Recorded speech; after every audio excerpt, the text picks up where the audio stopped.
அமைச்சர்கள் மீதான வழக்குகள் பிப்ரவரி மாதம் முதல் விசாரணைக்கு ஏற்றுக்கொள்ளப்படும் என உயர்நீதிமன்றம் உத்தரவு பிறப்பித்துள்ளது. விவரங்களோடு இணைகிறார் செய்தியாளர் சுரேஷ். வணக்கம் சுரேஷ்.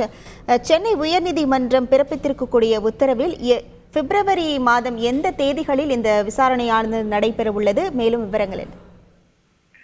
வணக்கம். அதாவது அமைச்சர்கள் KKSSR ராமச்சந்திரன், தங்கம் தென்னரசு மற்றும் முன்னாள் அமைச்சர் பொன்முடி ஆகியோருக்கு எதிரான சொத்து குவிப்பு வழக்கில் பொன்முடியை வேலூர் நீதிமன்றம் விடுதலை செய்து பிறப்பித்த தீர்ப்பை எதிர்த்தும் மற்ற இரு அமைச்சர்கள் KKSSR ராமச்சந்திரன் மற்றும் தங்கம் தென்னரசு ஆகியோரை விடுவித்ததை எதிர்த்தும் சென்னை உயர்நீதிமன்றம் தாமாக முன்வந்து மறு ஆய்வு மனுவை விசாரணைக்கு எடுத்துக் கொண்டிருந்தது. அதே போல முன்னாள் முதல்வர் பன்னீர்செல்வம் மற்றும் முன்னாள் அமைச்சர் வளர்மதி ஆகியோருக்கு எதிரான சொத்து குவிப்பு வழக்குகளில் அவர்கள் விடுவிக்கப்பட்டதை எதிர்த்தும் சீராய்வு மனுக்களை சென்னை உயர்நீதிமன்றம் தாமாக முன்வந்து விசாரணைக்கு எடுத்திருக்கிறது. இது தவிர அமைச்சர் ஐ பெரியசாமி மீதான வழக்கும் தாமாக முன்வந்து விசாரணைக்கு எடுக்கப்பட்டிருக்கிறது. மொத்தம் 6 வழக்குகள் இதுபோன்று தாமாக முன்வந்து விசாரணைக்கு எடுக்கப்பட்டிருக்கிறது.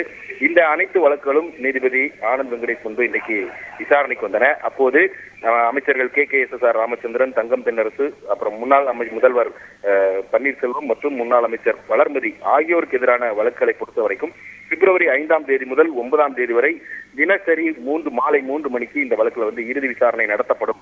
இந்த குறிப்பிட்ட அட்டவணைக்குள் இந்த வழக்கு விசாரணையை முடிக்க வேண்டும் என்று நீதிபதி உத்தரவிட்டிருக்கிறார். அதே போல ஐ பெரியசாமி வழக்கை பொறுத்த வரைக்கும் பிப்ரவரி 12 மற்றும் 13ஆம் தேதிகளில் இறுதி விசாரணை நடைபெறும் என்று நீதிபதி ஆனந்த் வெங்கடேஷ் அறிவித்திருக்கிறார். இந்த விசாரணைக்கு அனைத்து தரப்பும் ஒத்துழைப்பு வழங்க வேண்டும் என்றும் நீதிபதி தன்னுடைய உத்தரவில் குறிப்பிட்டிருக்கிறார். குற்றம் சாட்டப்பட்டவர்கள் தங்கள் தரப்பு ஆட்சேபன மனுவை ஜனவரி 31ஆம் தேதிக்குள் தாக்கல் செய்ய வேண்டும் என்றும் நீதிபதி உத்தரவிட்டிருக்கிறார்.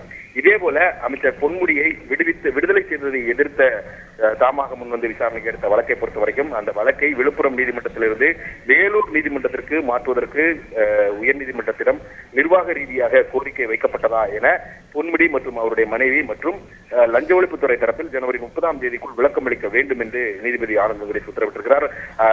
முன்னாள் அமைச்சர் பொன்முடி வழக்கை பொறுத்த வரைக்கும் பிப்ரவரி 19ஆம் தேதி முதல் 22ஆம் தேதி வரைக்கும் இறுதி விசாரணை நடைபெறும் என்றும் நீதிபதி அறிவித்திருக்கிறார். இந்த வழக்கை பொறுத்த வரைக்கும் இந்த வழக்கில் விசாரணை நீதிமன்ற நீதிபதியான வசந்த லீலா ஏற்கனவே இந்த வழக்கில் தன்னுடைய விளக்கத்தை உயர்நீதிமன்ற பதிவுத்துறைக்கு அனுப்பி வைத்திருக்கிறார்.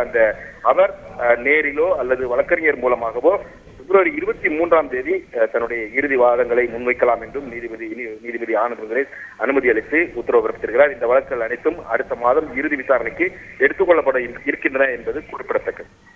உங்கள் முழு விவரங்களுக்கு நன்றி சுரேஷ். செய்திகளை உடனுக்குடன் தெரிந்து கொள்ள உடனே சப்ஸ்கிரைப் பண்ணுங்க.